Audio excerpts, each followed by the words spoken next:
চব্বিশের গণ অভ্যুত্থানে শেখ হাসিনা সরকারের পতনের পর ইসলামাবাদের সাথে ঢাকার সম্পর্ক শীতল হয়েছে, বেড়েছে বাণিজ্য, শুরু হচ্ছে সরাসরি ফ্লাইট। অপরদিকে মোস্তাফিজ ইস্যু থেকে শুরু করে নানা বিষয়ে বিভিন্ন সময় বাংলাদেশের সঙ্গে সম্পর্কে টানাপোড়েন বেড়েছে ভারতের। কখনো কখনো তা এমন পর্যায়ে গিয়েছে যা দুই দেশের মধ্যে সংঘাতের আশঙ্কাও তৈরি করেছে। এরই মধ্যে এবার বাংলাদেশের বর্তমান পরিস্থিতি ও পাকিস্তানের সাথে সম্পর্কের সমীকরণ নিয়ে কথা বলেছেন ভারতের সেনাপ্রধান জেনারেল উপেন্দ্র দ্বিবেদী, জানাচ্ছেন এসআই রাজ।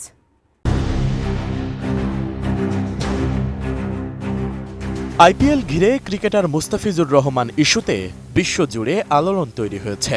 নিরাপত্তার অজুহাতে মুস্তাফিজকে দল থেকে বাদ দিয়ে বাংলাদেশের সঙ্গে সম্পর্কের টানাপোড়েন আরও বাড়িয়েছে ভারত সরকার। এছাড়া ধর্মীয় সুরক্ষার নামে সহিংসতা ছড়িয়ে দেশটির কট্টরপন্থী হিন্দুরা সেই উত্তেজনায় ঘি ঢেলেছে। এমন অবস্থায় বাংলাদেশের সাম্প্রতিক পরিস্থিতি ও প্রতিরক্ষা ব্যবস্থা জোরদারে বিভিন্ন আলোচনার বিষয় নিয়ে প্রতিক্রিয়া জানিয়েছেন ভারতের সেনাপ্রধান জেনারেল উপেন্দ্র দ্বিবেদী।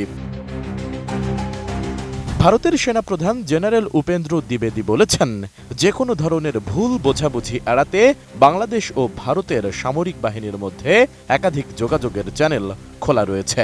13 জানুয়ারি বিকেলে নয়াদিল্লিতে সেনাবাহিনীর বার্ষিক সংবাদ সম্মেলনে এক প্রশ্নের জবাবে তিনি এ মন্তব্য করেন। সংবাদ সম্মেলনে এক সাংবাদিক প্রশ্ন করেন, বাংলাদেশের সঙ্গে পাকিস্তানের সম্পর্কের যে নতুন সমীকরণ, সে বিষয়টিকে ভারতীয় সেনাবাহিনী কি হুমকি হিসেবে দেখছে? জবাবে ভারতীয় সেনাপ্রধান বলেন, বাংলাদেশ বর্তমানে কি ধরনের সরকার দায়িত্বে রয়েছে এবং সেই সরকার স্বল্প মেয়াদী না দীর্ঘমেয়াদী সিদ্ধান্ত নিচ্ছে, এ বিষয়টি আগে পরিষ্কারভাবে বোঝা জরুরি। নতুন বাংলাদেশ গড়তে এলো জুলফিকার স্টিল। জুলফিকার স্টিল, ইস্পাত দৃঢ় অঙ্গীকার। ভারতীয় সংবাদ সংস্থা এএনআই এর খবরে এ তথ্য জানানো হয়েছে। জেনারেল উপেন্দ্র দ্বিবেদী বলেন, যদি বাংলাদেশে একটি অন্তর্বর্তী সরকার দায়িত্বে থাকে তাহলে দেখতে হবে তারা পরবর্তী 4-5 মাসের জন্য সিদ্ধান্ত নিচ্ছে নাকি 4-5 বছরের জন্য নিচ্ছে।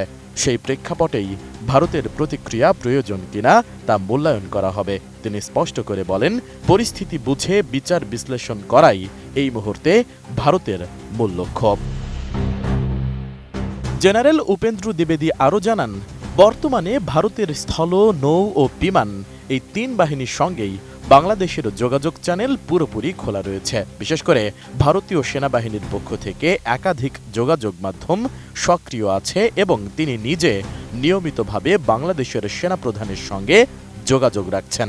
একইভাবে অন্যান্য সামরিক চ্যানেল দিয়েও যোগাযোগ অব্যাহত রয়েছে। সম্প্রতি ভারত একটি প্রতিনিধি দল বাংলাদেশে পাঠিয়েছিল বলেও জানান জেনারেল উপেন্দ্র। ওই প্রতিনিধিরা মাঠ পর্যায়ে সংশ্লিষ্ট সবার সঙ্গে সাক্ষাৎ করেছে।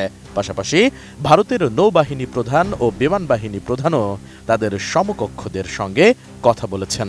তার মতে এসব যোগাযোগের মূল উদ্দেশ্য হল যেন কোনো ধরনের ভুল বোঝাবুঝি বা বিভ্রান্তি তৈরি না হয়।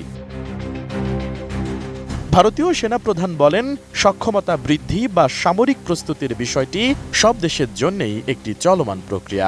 ভারত যেমন নিজের সক্ষমতা উন্নয়ন করছে, তেমনি অন্য দেশগুলোও তাদের মতো করে করছে। তবে বাংলাদেশের পরিস্থিতি খুব ঘনিষ্ঠভাবে পর্যবেক্ষণ করা হচ্ছে বলে জানান জেনারেল উপেন্দ্র দ্বিবেদী। এসআই রাজ, এটিএন নিউজ।